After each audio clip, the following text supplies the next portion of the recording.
ॐ श्रीगणेशाय नमः। अथ श्री माँ बगलामुखी अष्टोत्तरशतनाम स्तोत्रम्। ॐ ब्रह्मास्त्ररूपिणी देवी माता श्री बगलामुखी चिच्छक्तिर्ज्ञानरूपा च ब्रह्मानन्दप्रदायिनी महाविद्या महालक्ष्मी श्रीमत्त्रिपुरसुन्दरी भुवनेशी जगन्माता पार्वती सर्वमङ्गला ललिता भैरवी शान्ता अन्नपूर्णाकुलेश्वरी वाराही छिन्नमस्ता च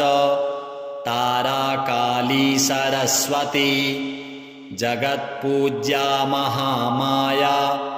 कामेशी भगमालिनी दक्षपुत्री शिवाङ्कस्था शिवरूपा शिवप्रिया सर्वसम्पत्करी देवी सर्वलोकवशंकरी वेदविद्या महापूज्या भक्ताद्वेषी भयङ्करी स्तम्भरूपा स्तम्भिनी च दुष्टस्तम्भनकारिणी भक्तप्रिया महाभोगा श्रीविद्या ललिताम्बिका मेनापुत्री शिवानन्दा मातङ्गी भुवनेश्वरी नारसिंही नरेन्द्रा च नृपाराध्या नरोत्तमा नागिनी नागपुत्री च नगराजसुता उमा पीताम्बा पीतपुष्पा च पीतवस्त्रप्रिया शुभा पीतगन्धप्रिया रामा पीतरत्नार्चिता शिवा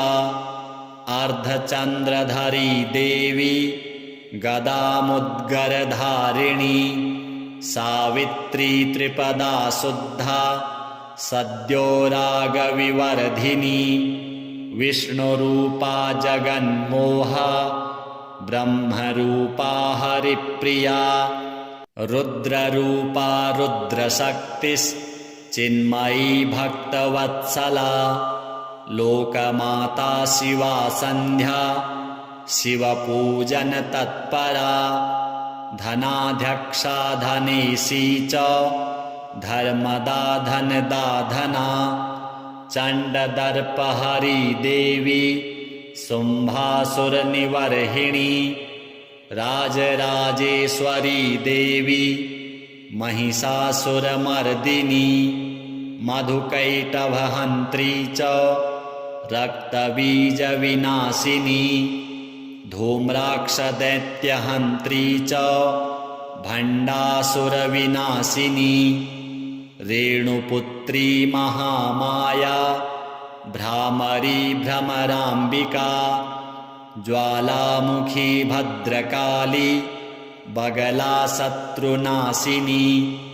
इन्द्राणी इन्द्रपूज्या च गुहमाता गुणेश्वरी वज्रपाशधरा देवी जिह्वामुद्गरधारिणी भक्तानन्दकरी देवी बगला परमेश्वरी अष्टोत्तरशतं नाम्ना बगला यास्तु यः पठेत् रिपुबाधा विनिर्मुक्तः लक्ष्मीस्थैर्यमवाप्नुयात् भूतप्रेतपिशाचाश्च ग्रहपीडानिवारणं राजानो वशमायान्ति सर्वैश्वर्यं च विन्दति नानाविद्यां च लभते राज्यं प्राप्नोति निश्चितं भुक्तिमुक्तिमवाप्नोति साक्षात् शिवसमो भवेत्। जय जय श्री रुद्रयामले बगलाष्टोत्तरशतनाम स्तोत्रम् सम्पूर्णम्। ॐ ब्रह्मास्त्ररूपिणी देवी माता श्रीबगलामुखी चिच्छक्तिर्ज्ञानरूपा च ब्रह्मानन्दप्रदायिनी महाविद्या महालक्ष्मी श्रीमत्त्रिपुरसुन्दरी भुवनेशी जगन्माता पार्वती सर्वमङ्गला ललिता भैरवी शान्ता अन्नपूर्णा कुलेश्वरी वाराही छिन्नमस्ता च तारा काली सरस्वती जगत्पूज्या महामाया कामेशी भगमालिनी दक्षपुत्री शिवाङ्कस्था शिवरूपा शिवप्रिया सर्वसम्पत्करी देवी सर्वलोकवशंकरी वेदविद्या महापूज्या भक्ताद्वेषी भयङ्करी स्तम्भरूपा स्तम्भिनी च दुष्टस्तम्भनकारिणी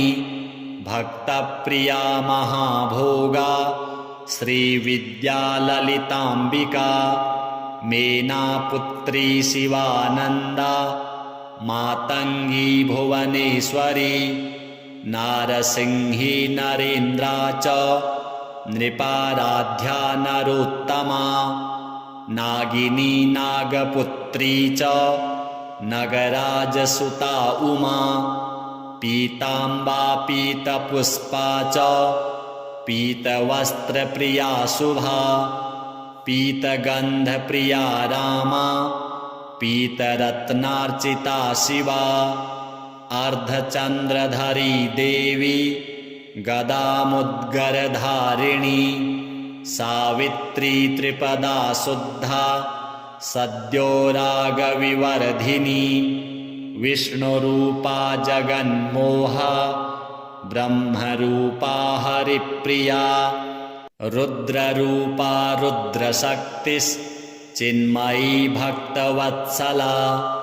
लोकमाता शिवा सन्ध्या शिवपूजनतत्परा धनाध्यक्षा धनेशी च धर्मदा धनदाधना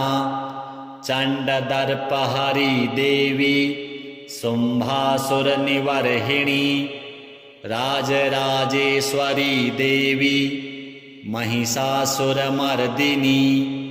मधुकैटभहन्त्री च रक्तबीजविनाशिनी धूम्राक्षदैत्यहन्त्री च भण्डासुरविनाशिनी रेणुपुत्री महामाया भ्रामरी भ्रमराम्बिका ज्वालामुखी भद्रकाली बगला शत्रुनाशिनी इन्द्राणी इन्द्रपूज्या च गुहमाता गुणेश्वरी वज्रपाशधरा देवी जिह्वामुद्गरधारिणी भक्तानन्दकरी देवी बगला परमेश्वरी अष्टोत्तरशतं नाम्ना बगला यास्तु यः पठेत् रिपुबाधा विनिर्मुक्तः लक्ष्मीस्थैर्यमवाप्नुयात् भूतप्रेतपिशाचाश्च ग्रहपीडानिवारणं राजानो वशमायान्ति सर्वैश्वर्यं च विन्दति नानाविद्यां च लभते राज्यं प्राप्नोति निश्चितं भुक्तिमुक्तिमवाप्नोति साक्षात् शिवसमो भवेत्। जय जय श्री रुद्रयामले बगलाष्टोत्तर शतनाम स्तोत्रं सम्पूर्णम्। ओम ब्रह्मास्त्ररूपिणी देवी माता श्री बगलामुखी चिच्छक्तिर्ज्ञानरूपा च ब्रह्मानन्दप्रदायिनी महाविद्या महालक्ष्मी श्रीमत्त्रिपुरसुन्दरी भुवनेशी जगन्माता पार्वती सर्वमङ्गला ललिता भैरवी शान्ता अन्नपूर्णा कुलेश्वरी वाराही छिन्नमस्ता च तारा काली सरस्वती जगत्पूज्या महामाया कामेशी भगमालिनी दक्षपुत्री शिवाङ्कस्था शिवरूपा शिवप्रिया सर्वसम्पत्करी देवी सर्वलोकवशंकरी वेदविद्या महापूज्या भक्ताद्वेषी भयङ्करी स्तम्भरूपा स्तम्भिनी च दुष्टस्तम्भनकारिणी भक्तप्रिया महाभोगा श्रीविद्या ललिताम्बिका मेनापुत्री शिवानन्दा मातङ्गी भुवनेश्वरी नारसिंही नरेन्द्रा च नृपाराध्या नरोत्तमा नागिनी नागपुत्री च नगराजसुता उमा पीताम्बा पीतपुष्पा च पीतवस्त्रप्रिया शुभा पीतगन्धप्रिया रामा पीतरत्नार्चिता शिवा अर्धचन्द्रधरी देवी गदामुद्गरधारिणी सावित्री त्रिपदा शुद्धा सद्यो रागविवर्धिनी विष्णुरूपा जगन्मोहा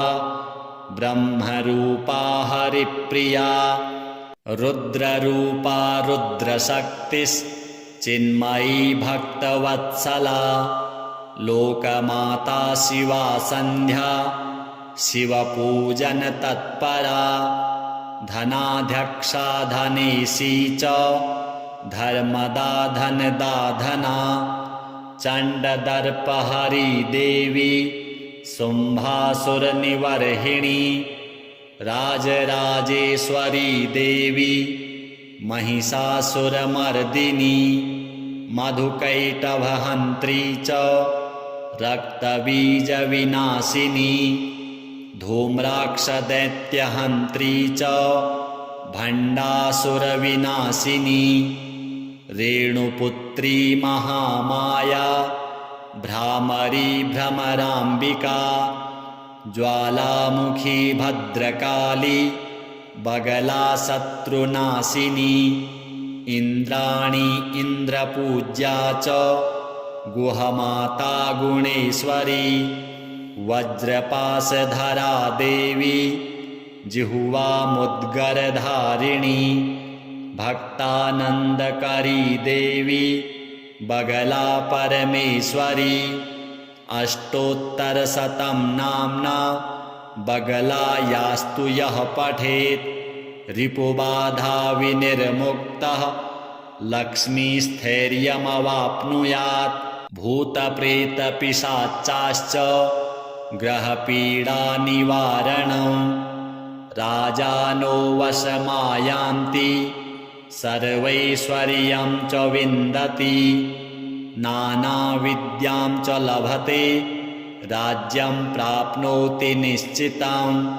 भुक्तिमुक्तिमवाप्नोति साक्षात् शिवसमो भवेत्। जय जय श्री रुद्रयामले बगलाष्टोत्तर शतनाम स्तोत्रं सम्पूर्णम्। ॐ ब्रह्मास्त्ररूपिणी देवी माता श्री बगलामुखी चिच्छक्तिर्ज्ञानरूपा च ब्रह्मानन्दप्रदायिनी महाविद्या महालक्ष्मी श्रीमत्त्रिपुरसुन्दरी भुवनेशी जगन्माता पार्वती सर्वमङ्गला ललिता भैरवी शान्ता अन्नपूर्णा कुलेश्वरी वाराही छिन्नमस्ता च तारा काली सरस्वती जगत्पूज्या महामाया कामेशी भगमालिनी दक्षपुत्री शिवाङ्कस्था शिवरूपा शिवप्रिया सर्वसम्पत्करी देवी सर्वलोकवशंकरी वेदविद्या महापूज्या भक्ताद्वेषी भयङ्करी स्तम्भरूपा स्तम्भिनी च दुष्टस्तम्भनकारिणी भक्तप्रिया महाभोगा श्रीविद्या ललिताम्बिका मेनापुत्री शिवानन्दा मातङ्गी भुवनेश्वरी नारसिंही नरेन्द्रा च नृपाराध्या नरोत्तमा नागिनी नागपुत्री च नगराजसुता उमा पीताम्बा पीतपुष्पा च पीतवस्त्रप्रिया शुभा पीतगन्धप्रिया रामा पीतरत्नार्चिता शिवा अर्धचन्द्रधरी देवी गदामुद्गरधारिणी सावित्री त्रिपदा शुद्धा सद्यो रागविवर्धिनी विष्णुरूपा जगन्मोहा ब्रह्मरूपा हरिप्रिया रुद्ररूपा रुद्रशक्तिश्चिन्मयी भक्तवत्सला लोकमाता शिवा सन्ध्या शिवपूजनतत्परा धनाध्यक्षा धनेशी च धर्मदा धनदाधना चण्डदर्पहरी देवी शुम्भासुरनिवर्हिणी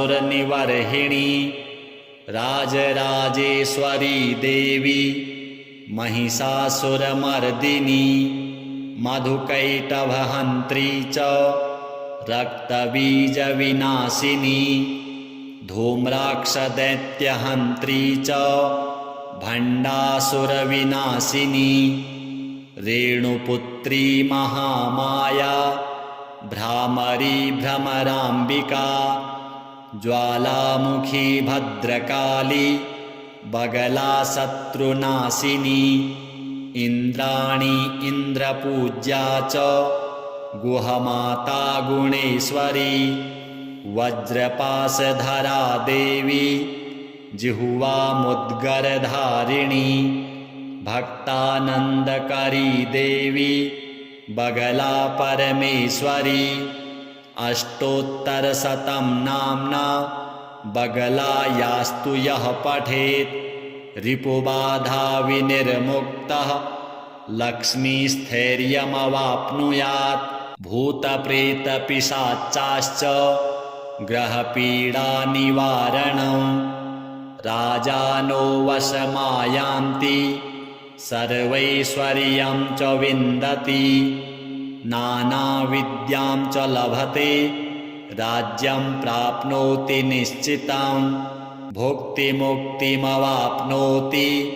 साक्षात् शिवसमो भवेत्। जय जय श्री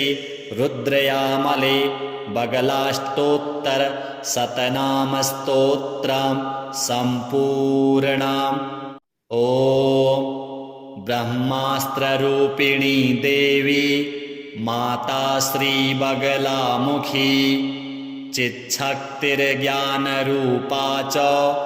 ब्रह्मानन्दप्रदायिनी महाविद्या महालक्ष्मी श्रीमत्त्रिपुरसुन्दरी भुवनेशी जगन्माता पार्वती सर्वमङ्गला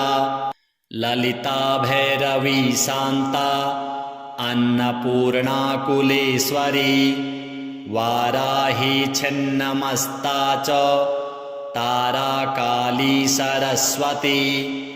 जगत्पूज्या महामाया कामेशी भगमालिनी दक्षपुत्री शिवाङ्कस्था शिवरूपा शिवप्रिया सर्वसम्पत्करी देवी सर्वलोकवशंकरी वेदविद्या महापूज्या भक्ता द्वेषी भयङ्करी स्तम्भरूपा स्तम्भिनी च दुष्टस्तम्भनकारिणी भक्तप्रिया महाभोगा श्रीविद्या ललिताम्बिका मेनापुत्री शिवानन्दा मातङ्गी भुवनेश्वरी नारसिंही नरेन्द्रा च नृपाराध्या नरोत्तमा नागिनी नागपुत्री च नगराजसुता उमा पीताम्बा पीतपुष्पा च पीतवस्त्रप्रिया शुभा पीतगन्धप्रिया रामा पीतरत्नार्चिता शिवा अर्धचन्द्रधरी देवी गदामुद्गरधारिणी सावित्री त्रिपदा शुद्धा सद्यो रागविवर्धिनी विष्णुरूपा जगन्मोहा ब्रह्मरूपा हरिप्रिया रुद्ररूपा रुद्रशक्तिश्चिन्मयी भक्तवत्सला लोकमाता शिवा सन्ध्या शिवपूजनतत्परा धनाध्यक्षा धनेशी च धर्मदा धनदाधना चण्डदर्पहरी देवी शुम्भासुरनिवर्हिणी राजराजेश्वरी देवी महिषासुरमर्दिनी मधुकैटभहन्त्री च रक्तबीजविनाशिनी धूम्राक्षदैत्यहन्त्री च भण्डासुरविनाशिनी रेणुपुत्री महामाया भ्रामरी भ्रमराम्बिका ज्वालामुखी भद्रकाली बगला शत्रुनाशिनी इन्द्राणी इन्द्रपूज्या च गुहमाता गुणेश्वरी वज्रपाशधरा देवी जिह्वामुद्गरधारिणी भक्तानन्दकरी देवी बगला परमेश्वरी अष्टोत्तरशतं नाम्ना बगला यास्तु यः पठेत् रिपुबाधा विनिर्मुक्तः लक्ष्मीस्थैर्यमवाप्नुयात् भूतप्रेतपिशाचाश्च ग्रहपीडानिवारणं राजानो वशमायान्ति सर्वैश्वर्यं च विन्दति नानाविद्यां च लभते राज्यं प्राप्नोति निश्चितं भुक्तिमुक्तिमवाप्नोति साक्षात् शिवसमो भवेत्। जय जय श्री रुद्रयामले बगलाष्टोत्तर शतनाम स्तोत्रम् सम्पूर्णम्। ॐ ब्रह्मास्त्ररूपिणी देवी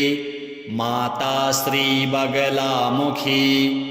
चिच्छक्तिर्ज्ञानरूपा च ब्रह्मानन्दप्रदायिनी महाविद्या महालक्ष्मी श्रीमत्त्रिपुरसुन्दरी भुवनेशी जगन्माता पार्वती सर्वमङ्गला ललिता भैरवी शान्ता अन्नपूर्णाकुलेश्वरी वाराही छिन्नमस्ता च तारा काली सरस्वती जगत्पूज्या महामाया कामेशी भगमालिनी दक्षपुत्री शिवाङ्कस्था शिवरूपा शिवप्रिया सर्वसम्पत्करी देवी सर्वलोकवशंकरी वेदविद्या महापूज्या भक्ता द्वेषी भयङ्करी स्तम्भरूपा स्तम्भिनी च दुष्टस्तम्भनकारिणी भक्तप्रिया महाभोगा श्रीविद्या ललिताम्बिका मेनापुत्री शिवानन्दा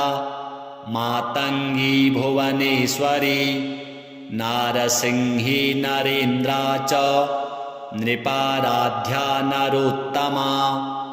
नागिनी नागपुत्री च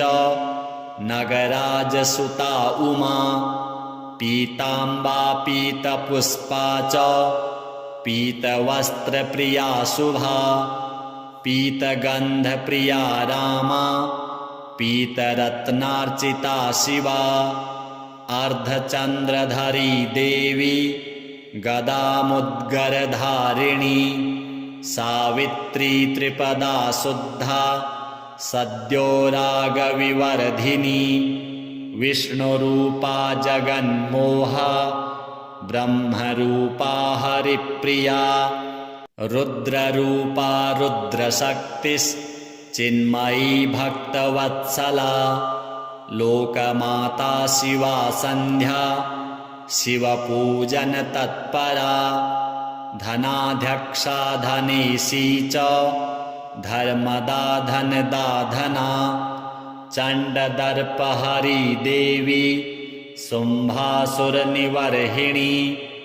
राजराजेश्वरी देवी महिषासुरमर्दिनी मधुकैटभहन्त्री च रक्तबीजविनाशिनी धूम्राक्षदैत्यहन्त्री च भण्डासुरविनाशिनी रेणुपुत्री महामाया भ्रामरी भ्रमराम्बिका ज्वालामुखी भद्रकाली बगला शत्रुनाशिनी इन्द्राणी इन्द्रपूज्या च गुहमाता गुणेश्वरी वज्रपाशधरा देवी जिह्वामुद्गरधारिणी भक्तानन्दकरी देवी बगला परमेश्वरी अष्टोत्तरशतं नाम्ना बगला यास्तु यः पठेत् रिपुबाधा विनिर्मुक्तः लक्ष्मीस्थैर्यमवाप्नुयात् भूतप्रेतपिशाचाश्च ग्रहपीडानिवारणं राजानो वशमायान्ति सर्वैश्वर्यं च विन्दति नानाविद्यां च लभते राज्यं प्राप्नोति निश्चितं भुक्तिमुक्तिमवाप्नोति साक्षात् शिवसमो भवेत्। जय जय श्री रुद्रयामले बगलाष्टोत्तरशतनामस्तोत्रं सम्पूर्णम्। ॐ ब्रह्मास्त्ररूपिणी देवी माता श्रीबगलामुखी चिच्छक्तिर्ज्ञानरूपा च ब्रह्मानन्दप्रदायिनी महाविद्या महालक्ष्मी श्रीमत्त्रिपुरसुन्दरी भुवनेशी जगन्माता पार्वती सर्वमङ्गला ललिता भैरवी शान्ता अन्नपूर्णाकुलेश्वरी वाराही छिन्नमस्ता च तारा काली सरस्वती जगत्पूज्या महामाया कामेशी भगमालिनी दक्षपुत्री शिवाङ्कस्था शिवरूपा शिवप्रिया सर्वसम्पत्करी देवी सर्वलोकवशंकरी वेदविद्या महापूज्या भक्ताद्वेषी भयङ्करी स्तम्भरूपा स्तम्भिनी च दुष्टस्तम्भनकारिणी भक्तप्रिया महाभोगा श्रीविद्या ललिताम्बिका मेनापुत्री शिवानन्दा मातङ्गी भुवनेश्वरी नारसिंही नरेन्द्रा च नृपाराध्या नरोत्तमा नागिनी नागपुत्री च नगराजसुता उमा पीताम्बा पीतपुष्पा च पीतवस्त्रप्रिया शुभा पीतगन्धप्रिया रामा पीतरत्नार्चिता शिवा अर्धचन्द्रधरी देवी गदामुद्गरधारिणी सावित्री त्रिपदा शुद्धा सद्यो रागविवर्धिनी विष्णुरूपा जगन्मोहा ब्रह्मरूपा हरिप्रिया रुद्ररूपा रुद्रशक्तिश्चिन्मयी भक्तवत्सला लोकमाता शिवा सन्ध्या शिवपूजनतत्परा धनाध्यक्षा धनेशी च धर्मदा धनदाधना चण्डदर्पहरी देवी शुम्भासुरनिवर्हिणी राजराजेश्वरी देवी महिषासुरमर्दिनी मधुकैटभहन्त्री च रक्तबीजविनाशिनी धूम्राक्षदैत्यहन्त्री च भण्डासुरविनाशिनी रेणुपुत्री महामाया भ्रामरी भ्रमराम्बिका ज्वालामुखी भद्रकाली बगला शत्रुनाशिनी इन्द्राणी इन्द्रपूज्या च गुहमाता गुणेश्वरी वज्रपाशधरा देवी जिह्वामुद्गरधारिणी भक्तानन्दकरी देवी बगला परमेश्वरी अष्टोत्तरशतं नाम्ना बगला यास्तु यः पठेत् रिपुबाधा विनिर्मुक्तः लक्ष्मीस्थैर्यमवाप्नुयात् भूतप्रेतपिशाचाश्च ग्रहपीडानिवारणं राजानो वशमायान्ति सर्वैश्वर्यं च विन्दति नानाविद्यां च लभते राज्यं प्राप्नोति निश्चितं भुक्तिमुक्तिमवाप्नोति साक्षात् शिवसमो भवेत्। जय जय श्री रुद्रयामले बगलाष्टोत्तर शतनामस्तोत्रं सम्पूर्णम्। ॐ ब्रह्मास्त्ररूपिणी देवी माता श्रीबगलामुखी चिच्छक्तिर्ज्ञानरूपा च ब्रह्मानन्दप्रदायिनी महाविद्या महालक्ष्मी श्रीमत्त्रिपुरसुन्दरी भुवनेशी जगन्माता पार्वती सर्वमङ्गला ललिता भैरवी शान्ता अन्नपूर्णा कुलेश्वरी वाराही छिन्नमस्ता च तारा काली सरस्वती जगत्पूज्या महामाया कामेशी भगमालिनी दक्षपुत्री शिवाङ्कस्था शिवरूपा शिवप्रिया सर्वसम्पत्करी देवी सर्वलोकवशंकरी वेदविद्या महापूज्या भक्ताद्वेषी भयङ्करी स्तम्भरूपा स्तम्भिनी च दुष्टस्तम्भनकारिणी भक्तप्रिया महाभोगा श्रीविद्या ललिताम्बिका मेनापुत्री शिवानन्दा मातङ्गी भुवनेश्वरी नारसिंही नरेन्द्रा च नृपाराध्या नरोत्तमा नागिनी नागपुत्री च नगराजसुता उमा पीताम्बा पीतपुष्पा च पीतवस्त्रप्रिया शुभा पीतगन्धप्रिया रामा पीतरत्नार्चिता शिवा अर्धचन्द्रधरी देवी गदामुद्गरधारिणी सावित्री त्रिपदा शुद्धा सद्यो रागविवर्धिनी विष्णुरूपा जगन्मोहा ब्रह्मरूपा हरिप्रिया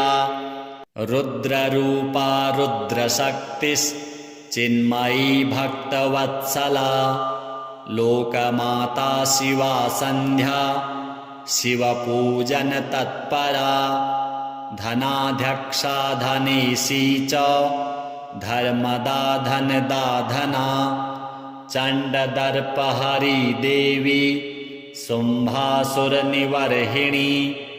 राजराजेश्वरी देवी महिषासुरमर्दिनी मधुकैटभहन्त्री च रक्तबीजविनाशिनी धूम्राक्षदैत्यहन्त्री च भण्डासुरविनाशिनी रेणुपुत्री महामाया भ्रामरी भ्रमराम्बिका ज्वालामुखी भद्रकाली बगला शत्रुनाशिनी इन्द्राणी इन्द्रपूज्या च गुहमाता गुणेश्वरी वज्रपाशधरा देवी जिह्वामुद्गरधारिणी भक्तानन्दकरी देवी बगला परमेश्वरी अष्टोत्तरशतं नाम्ना बगलायास्तु यः पठेत् रिपुबाधा विनिर्मुक्तः लक्ष्मीस्थैर्यमवाप्नुयात् भूतप्रेतपिशाचाश्च ग्रहपीडानिवारणं राजानो वशमायान्ति सर्वैश्वर्यं च विन्दति नानाविद्यां च लभते राज्यं प्राप्नोति निश्चितं भुक्तिमुक्तिमवाप्नोति साक्षात् शिवसमो भवेत्। जय जय श्री रुद्रयामले बगलाष्टोत्तर शतनाम स्तोत्रं सम्पूर्णम्। ॐ ब्रह्मास्त्ररूपिणी देवी माता श्री बगलामुखी चिच्छक्तिर्ज्ञानरूपा च ब्रह्मानन्दप्रदायिनी महाविद्या महालक्ष्मी श्रीमत्त्रिपुरसुन्दरी भुवनेशी जगन्माता पार्वती सर्वमङ्गला ललिता भैरवी शान्ता अन्नपूर्णा कुलेश्वरी वाराही छिन्नमस्ता च तारा काली सरस्वती जगत्पूज्या महामाया कामेशी भगमालिनी दक्षपुत्री शिवाङ्कस्था शिवरूपा शिवप्रिया सर्वसम्पत्करी देवी सर्वलोकवशंकरी वेदविद्या महापूज्या भक्ताद्वेषी भयङ्करी स्तम्भरूपा स्तम्भिनी च दुष्टस्तम्भनकारिणी भक्तप्रिया महाभोगा श्रीविद्या ललिताम्बिका मेनापुत्री शिवानन्दा मातङ्गी भुवनेश्वरी नारसिंही नरेन्द्रा च नृपाराध्या नरोत्तमा नागिनी नागपुत्री च नगराजसुता उमा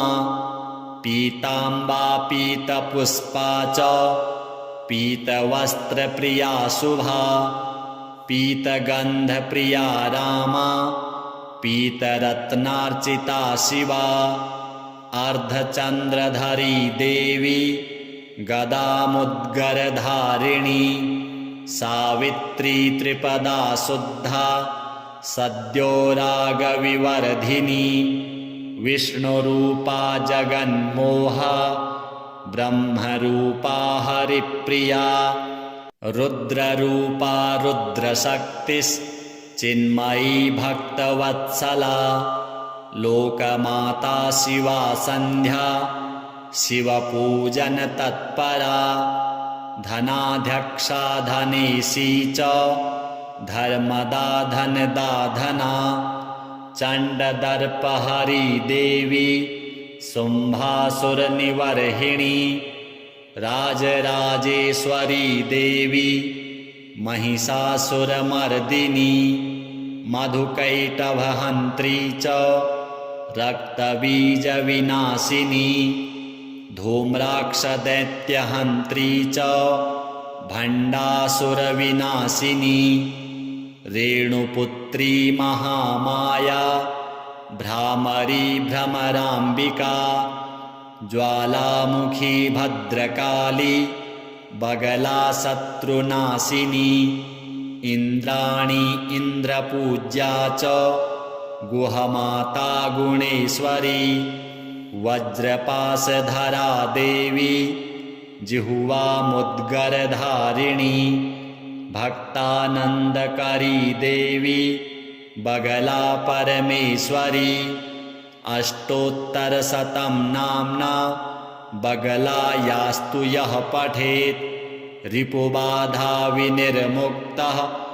लक्ष्मीस्थैर्यमवाप्नुयात् भूतप्रेतपिशाचाश्च ग्रहपीडानिवारणं राजानो वशमायान्ति सर्वैश्वर्यं च विन्दति नानाविद्यां च लभते राज्यं प्राप्नोति निश्चितं भुक्तिमुक्तिमवाप्नोति साक्षात् शिवसमो भवेत्। जय जय श्री रुद्रयामले बगलाष्टोत्तर शतनाम स्तोत्रं सम्पूर्णम्। ॐ ब्रह्मास्त्ररूपिणी देवी माता श्री बगलामुखी चिच्छक्तिर्ज्ञानरूपा च ब्रह्मानन्दप्रदायिनी महाविद्या महालक्ष्मी श्रीमत्त्रिपुरसुन्दरी भुवनेशी जगन्माता पार्वती सर्वमङ्गला ललिता भैरवी शान्ता अन्नपूर्णाकुलेश्वरी वाराही छिन्नमस्ता च तारा काली सरस्वती जगत्पूज्या महामाया कामेशी भगमालिनी दक्षपुत्री शिवाङ्कस्था शिवरूपा शिवप्रिया सर्वसम्पत्करी देवी सर्वलोकवशंकरी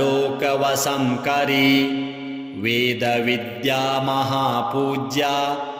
भक्ताद्वेषी भयङ्करी स्तम्भरूपा स्तम्भिनी च दुष्टस्तम्भनकारिणी भक्तप्रिया महाभोगा श्रीविद्या ललिताम्बिका मेनापुत्री शिवानन्दा मातङ्गी भुवनेश्वरी नारसिंही नरेन्द्रा च नृपाराध्या नरोत्तमा नागिनी नागपुत्री च नगराजसुता उमा पीताम्बा पीतपुष्पा च पीतवस्त्रप्रिया शुभा पीतगन्धप्रिया रामा पीतरत्नार्चिता शिवा अर्धचन्द्रधरी देवी गदामुद्गरधारिणी सावित्री त्रिपदा शुद्धा सद्यो रागविवर्धिनी विष्णुरूपा जगन्मोहा ब्रह्मरूपा हरिप्रिया रुद्ररूपा रुद्रशक्तिश्चिन्मयी भक्तवत्सला लोकमाता शिवा सन्ध्या शिवपूजन तत्परा धनाध्यक्षा धनेशी च धर्मदा धनदाधना चण्डदर्पहरी देवी शुम्भासुरनिवर्हिणी राजराजेश्वरी देवी महिषासुरमर्दिनी मधुकैटभहन्त्री च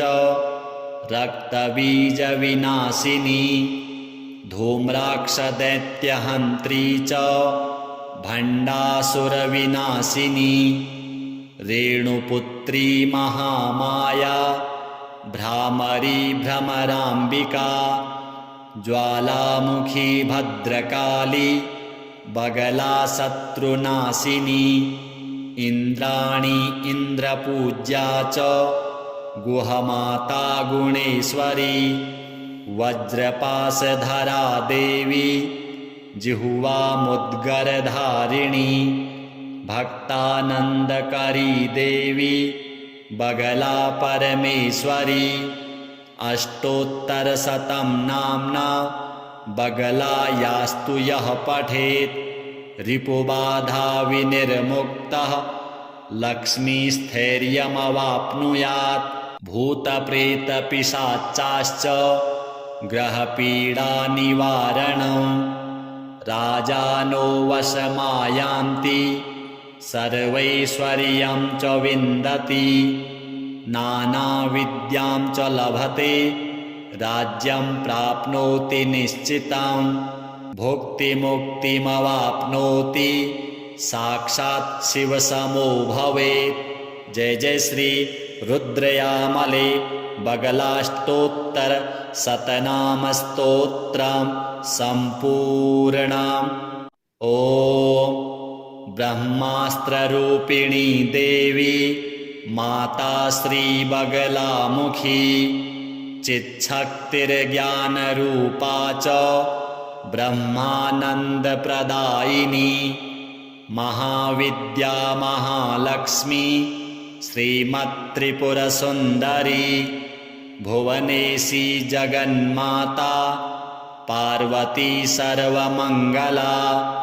ललिता भैरवी शान्ता अन्नपूर्णाकुलेश्वरी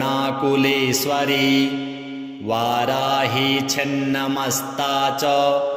तारा काली सरस्वती जगत्पूज्या महामाया कामेशी भगमालिनी दक्षपुत्री शिवाङ्कस्था शिवरूपा शिवप्रिया सर्वसम्पत्करी देवी सर्वलोकवशंकरी वेदविद्या महापूज्या भक्ताद्वेषी भयङ्करी स्तम्भरूपा स्तम्भिनी च दुष्टस्तम्भनकारिणी भक्तप्रिया महाभोगा श्रीविद्या ललिताम्बिका मेनापुत्री शिवानन्दा मातङ्गी भुवनेश्वरी नारसिंही नरेन्द्रा च नृपाराध्या नरोत्तमा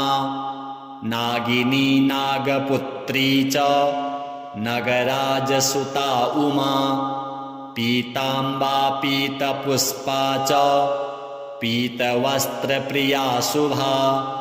पीतगन्धप्रिया रामा पीतरत्नार्चिता शिवा अर्धचन्द्रधरी देवी गदामुद्गरधारिणी सावित्री त्रिपदा शुद्धा सद्यो रागविवर्धिनी विष्णुरूपा जगन्मोहा ब्रह्मरूपा हरिप्रिया रुद्ररूपा रुद्रशक्तिश्चिन्मयी भक्तवत्सला लोकमाता शिवा सन्ध्या शिवपूजनतत्परा धनाध्यक्षा धनेशी च धर्मदा धनदाधना चण्डदर्पहरी देवी शुम्भासुरनिवर्हिणी राजराजेश्वरी देवी महिषासुरमर्दिनी मधुकैटभहन्त्री च रक्तबीजविनाशिनी धूम्राक्षदैत्यहन्त्री च भण्डासुरविनाशिनी रेणुपुत्री महामाया भ्रामरी भ्रमराम्बिका ज्वालामुखी भद्रकाली बगला शत्रुनाशिनी इन्द्राणी इन्द्रपूज्या च गुहमाता गुणेश्वरी वज्रपाशधरा देवी जिह्वामुद्गरधारिणी भक्तानन्दकरी देवी बगला परमेश्वरी अष्टोत्तरशतं नाम्ना बगलायास्तु यः पठेत् रिपुबाधा विनिर्मुक्तः लक्ष्मीस्थैर्यमवाप्नुयात् भूतप्रेतपिशाचाश्च ग्रहपीडानिवारणं राजानो वशमायान्ति सर्वैश्वर्यं च विन्दति नानाविद्यां च लभते राज्यं प्राप्नोति निश्चितं भुक्तिमुक्तिमवाप्नोति साक्षात् शिवसमो भवेत्। जय जय श्री रुद्रयामले बगलाष्टोत्तर शतनाम स्तोत्रं सम्पूर्णम्।